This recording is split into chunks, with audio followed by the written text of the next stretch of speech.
Hai, perkenalkan nama saya Lucy Triesti Handayani.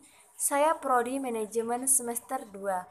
Saya kuliah di STI Gentiaras Bandar Lampung.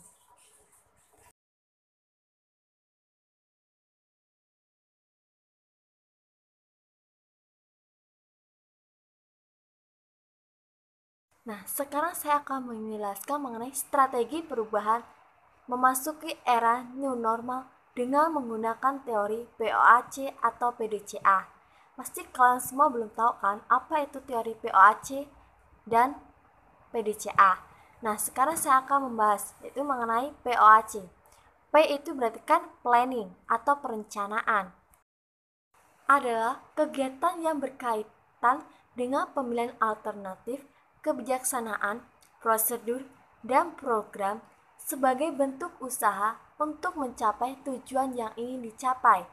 Yang kedua yaitu organizing atau pengorganisasian adalah suatu tindakan atau kegiatan menggabungkan seluruh potensi yang ada dari seluruh bagian dalam suatu kelompok orang atau badan atau organisasi atau perusahaan untuk bekerja secara bersama-sama guna mencapai tujuan yang telah ditentukan bersama, baik untuk tujuan pribadi atau tujuan kelompok dan organisasi atau perusahaan. Yang ketiga itu actuating atau pelaksanaan atau penerapan adalah implementasi dari perencanaan dan pengorganisasian di mana seluruh komponen yang berada dalam satu sistem dan satu organisasi tersebut bekerja secara bersama-sama dalam bidang masing-masing untuk dapat mewujudkan tujuan dari organisasi. Yang keempat adalah controlling atau pengawasan, adalah pengendalian semua kegiatan dari proses perencanaan, pengorganisasian, dan pelaksanaan. Apakah semua kegiatan tersebut memberikan hasil yang efektif dan efisien, serta bernilai guna dan berhasil dengan sesuai tujuan organisasi atau perusahaan. Selanjutnya adalah PDCA, plan, itu merencanakan. Tahap plan adalah tahap untuk menetapkan target atau sasaran yang ingin dicapai dalam peningkatan proses ataupun permasalahan yang ingin dipecahkan. Kemudian menentukan metode apa yang akan digunakan untuk mencapai target atau sasaran yang telah ditetapkan tersebut. Yang kedua adalah do atau melaksanakan. Tahap do adalah tahap penerapan atau melaksanakan semua yang telah direncanakan. Di tahap plan, termasuk menjalankan prosesnya, memproduksi, serta melakukan pengumpulan data yang kemudian akan digunakan untuk tahap cek dan execute. Yang ketiga adalah cek atau memeriksa. Tahap cek adalah tahap pemeriksaan dan peninjauan ulang serta mempelajari hasil-hasil dari penerapan di tahap do. Melakukan perbandingan antara hasil aktual yang telah dicapai dengan target yang ditetapkan dan juga ketepatan jadwal yang telah ditentukan. Yang keempat adalah execute atau menindak. Tahap menindak adalah tahap untuk mengambil tindakan yang seperlunya terhadap hasil-hasil dari tahap cek. Nah, tadi saya sudah menjelaskan apa itu POAC dan PDCA. Sekarang saya akan masuk langsung pembahasannya, yaitu strategi perubahan memasuki era new normal dengan menggunakan metode POAC. Strategi pertama ada yaitu planning. Yang pertama itu bangun pagi jam 6. Yang kedua, bersih-bersih kamar.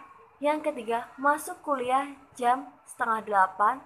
Yang keempat, hidup sehat, sering olahraga, dan rajin mencuci tangan. Yang kelima, mengikuti UKM di kampus. Yang keenam, jaga jarak dengan teman. Yang ketujuh, menggunakan masker jika bepergian dan ketika sakit. Yang ke-8, menggunakan hand sanitizer. Yang kedua, strategi yang kedua yaitu organizing. Yang pertama, kos-kosan tempat saya tinggal ketika saya di Bandar Lampung. Yang kedua, kampus saya STI Gentiaras. Yang ketiga yaitu supermarket. Strategi yang ketiga yaitu actuanting. Nah, di strategi planning pertama itu kan saya bangun jam 6.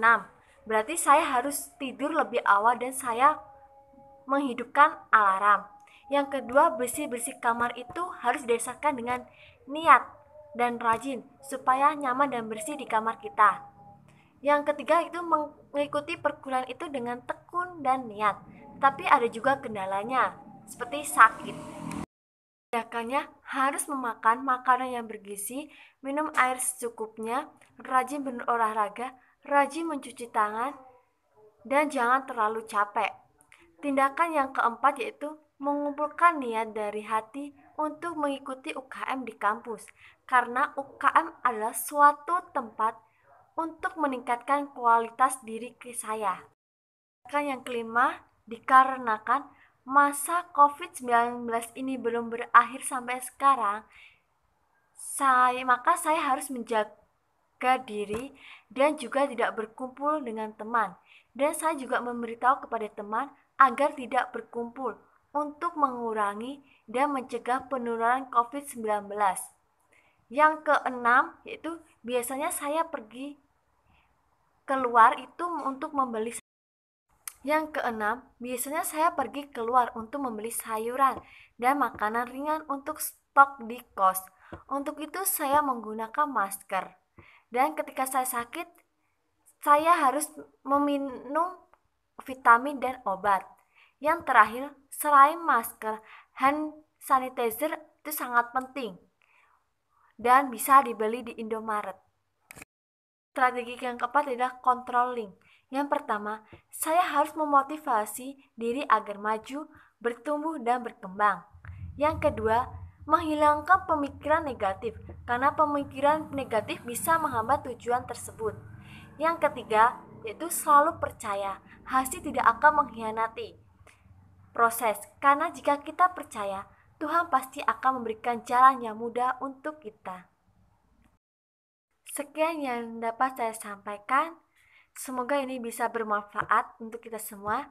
Dan pesan saya, ini kan sekarang ada masa pandemi COVID-19.